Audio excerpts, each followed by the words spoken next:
What is happening, Magnus? So, we're finally getting the reason to why The Rock, the final boss, was not at WrestleMania. I'm going to tell you what I think. When I was sitting there watching that horrible main event, at one point I thought to myself, it was right around the time Travis Scott came out and The Rock didn't, because The Rock was starting his entrances with Travis's song and then coming out. And I was like, okay, he's coming. Y'all, if you saw my reaction, you're like, he's coming out. And once I realized he wasn't, in my head, I was like, wait a minute. Is this a John Cena thing? Like, kind of like, well, this is like my moment, my 17th. The Rock coming out. The Rock is so much bigger than John, more popular than John, that it would steal the spotlight from him winning. You know what I'm saying? I was like, I wonder if that's why The Rock didn't come out. So, let's see what they say. As we got closer. Actually, no. We got to do my screen record. I never forget to screen record. The Pat McAfee Show. He's funny, man. This is a funny dude. As we got closer to Elimination Chamber, we were kicking ideas around, myself and Triple H, and that's the fun part, by the way. I've been kicking. He's been wearing them glasses a lot lately. I understand, Rock. I understand. Kicking ideas around with Triple H for 20 years, dude. Just always having a great time with him and Nick and my team as well. And Triple H said, you know, what about this? What about John turning? I said, I love it. I love it. The next question is, you got to talk to John, see how he feels about it. And, you know, I was scrolling through Twitter and I had heard that, I guess I have to watch the whole show, but maybe he spoke about it on here, but he had thought about Cody actually turning heel, which actually might have really worked and really been better. But, you know, in a moment where you have this shift and click moment, and it happened to me when I was a pure baby face. I got booed out of the building around the world, and they took the title off me my rookie year, and they sent me home the summer of '97. And I didn't know what I was going to do. I didn't hate The Rock when he was Rocky Maivia. I thought he was all right, but he wasn't a guy that I had my eye on. You know what I mean? Like, yo, this dude, you know what I mean? Like, when he came back as The Rock, and at first he actually wasn't The Rock, right? I don't think he was. He was, talking trash as a heel Rocky Maivia. And then he started calling himself The Rock. I can't remember how soon after that. I think it was actually rather quick.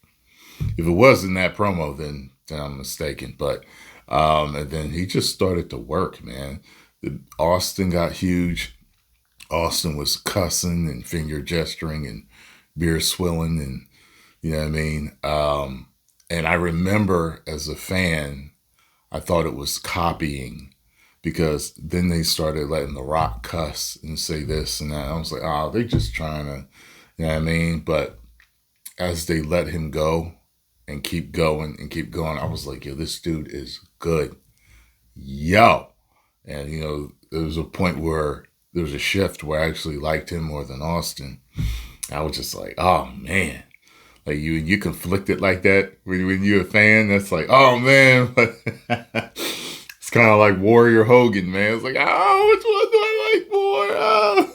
Just knew this is not going to work for me. I don't even know if I have a future in pro wrestling. I get a call from Vince and said, they're going to bring you back as a heel and be part of the Nation of Domination. I said, that's great. I love it. But just give me 2 minutes on the microphone. I love when he was on the mic and Farouk was like, yeah, and another thing. He was like, hold on. The champ is talking. and Farouk was like, look at that. And the rest of them like, who does this dude think he is? To speak from the heart. And he did that, and things changed immediately that night. It's the same thing with John. John loved this idea of turning heel, but he's like, but you know what? There's an anchor here that I'm going to root it in, which is a real thing that I've been experiencing. Speaking of Farouk, the only thing I could think of when they actually let John Cena win storyline-wise the 17th championship, even though Flair has 21, I believe, all I could think was,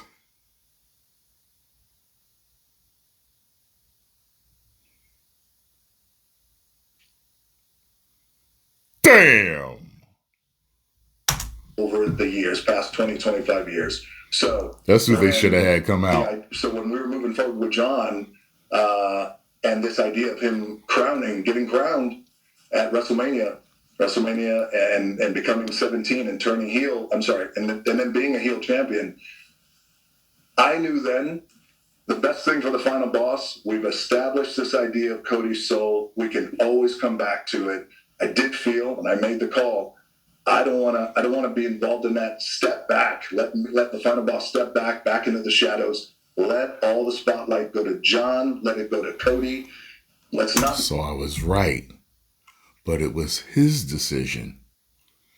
Because I could also see John saying, well, if I'm going to do this, you coming out would kind of like detract because you're so popular. They love you so much. It would kind of take that spotlight off the moment of the 17th. And I would understand that business-wise. But it was his idea. Aha. Okay. Make it about Cody's soul eventually, or John's soul. No, let's let them do what they do. Yeah, because I was all thinking about that. I was like, what about the whole souls thing? And you know what I mean? The Elimination Chamber, spoke to him, called Cody, and I said, I think the final boss's work is done. We've established it. We just pulled off the greatest angle in the history of professional wrestling, other than Hulk Hogan turning heel. Sorry about that. I'm going to have to disagree there. Hulk Hogan's might be. His heel turn, if you were around for that, you already know what's happening. That was incredible. And I don't even feel it was incredible at the time. It's in retrospect. It's like when he did that, he became so hated. NWO was so hated. The crowd would throw trash in the ring. They would do all types of stuff. But it was the shift. They were so bad, they were cool. And then it just became so cool to root for the bad guys. And it was kind of like that with Austin, too. Except with Austin, he became a face through his perseverance and badassery of being a heel. But, it was a much faster turn to being babyface. So he was this anti-establishment babyface. It was basically, he was a heel that people loved. Like, he didn't change much about his personality at all. But with Hogan, it was just like, I can't believe, and I love the NWO. I cannot believe how big this has gotten. Like, it was such a shift. And I remember this was, see, this is what I'm talking about when I talk about how Hulk Hogan, he's like woven into the fabric of Americana. He was wrestling at one point. He was that big. And there's only a couple of other names that you can put there. It's like The Rock and Stone Cold that I can even think of right now.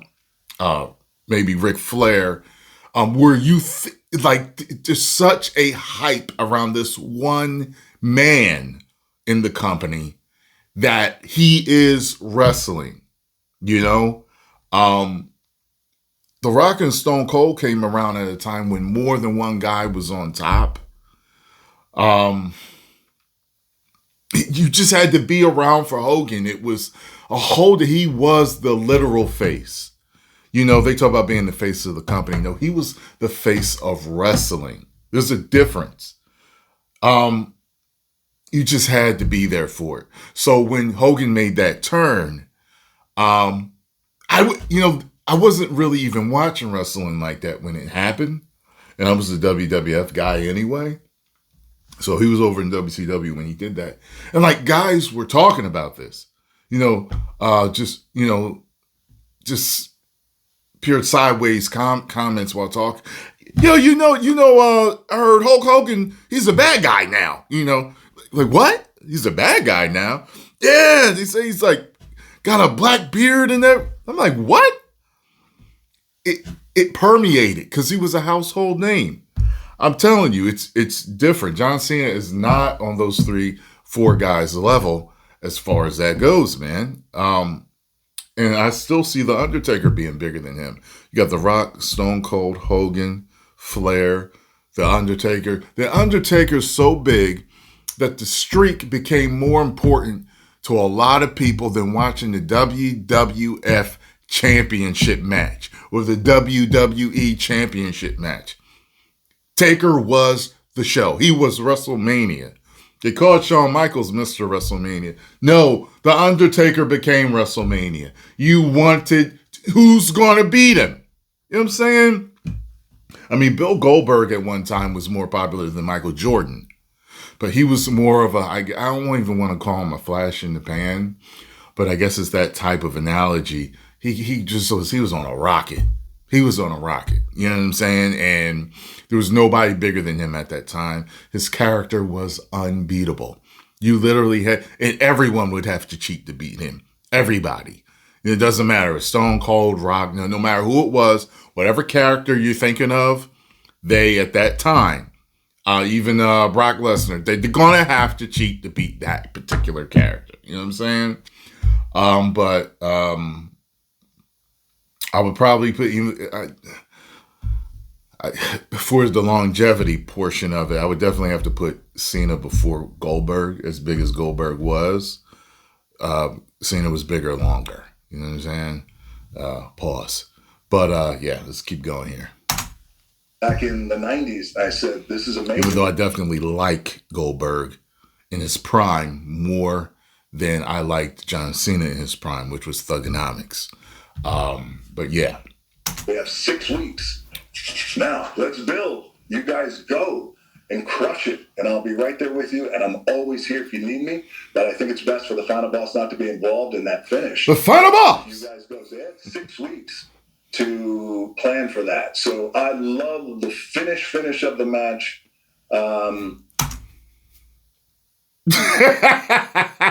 The Rock is a company man. He loved the finish. Okay. Listen, that match stank. All right? It really stank. And both guys can do better. I've seen them both work. They both can do better. I don't know what was going on that night.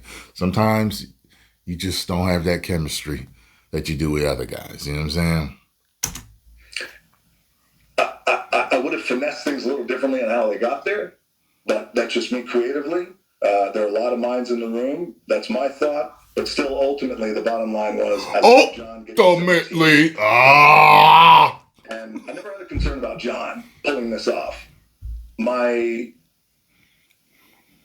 thoughts are always to Cody because of what we've established with him and his story and the kind of babyface that he is. So if done right, and I think if finessed right, and if nuanced right, down the road, that guy not only has an incredible babyface run again as champion, but also just an unheard of run as a heel. Yeah. Down the road. Let's talk about you saying the final boss needs to step away to the final boss. Let the spotlight be where it should be with John and Cody, who, potentially you talk about John being the GOAT. There's a chance Cody, when it's all said and done, is also... He's not the GOAT. And I can't stand that they do that with wrestling. And I remember when I was a kid and when I got into my teens too. Wrestling fans know this.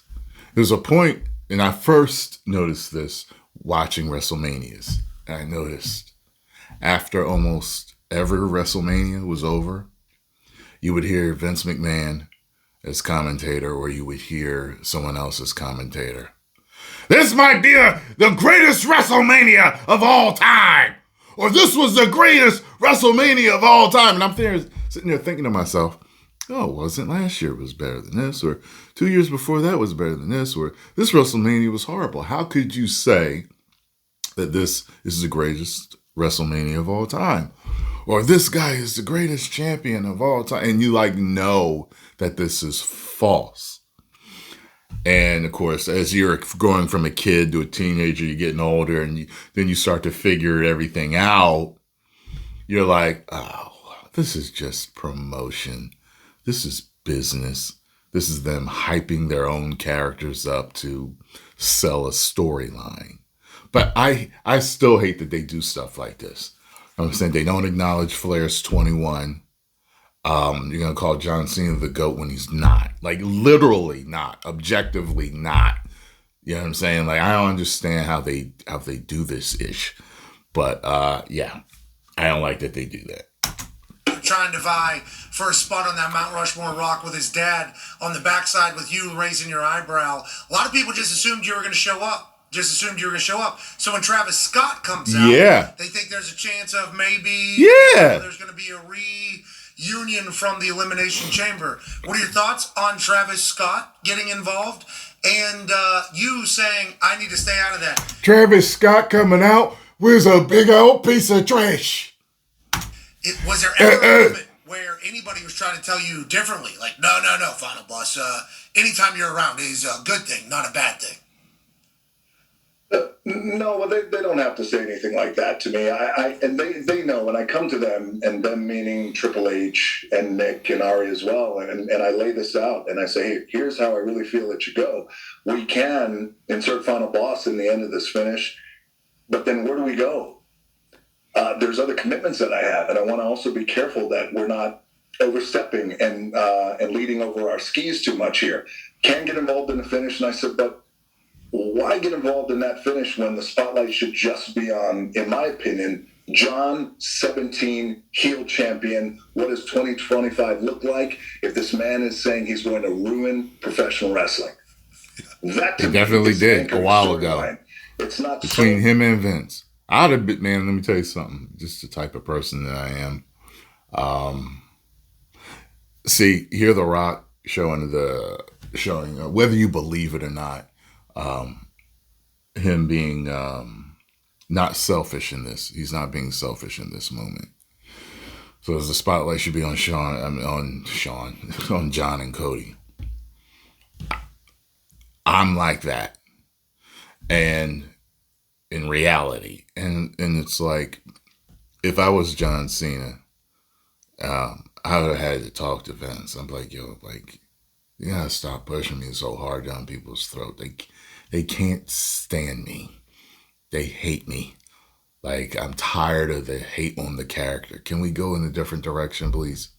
You can build another face. You got Randy. Randy's definitely a guy that you can do this with.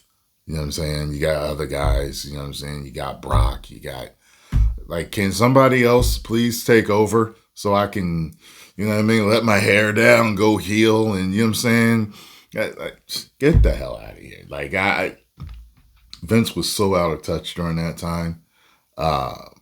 You should have heard, like, I've been at live events for the boos for John Cena. Man, they are, you feel it in your heart, in your body, in your bones. The boos rumble inside of your body. Like, they cannot stand this dude. You know what I'm saying?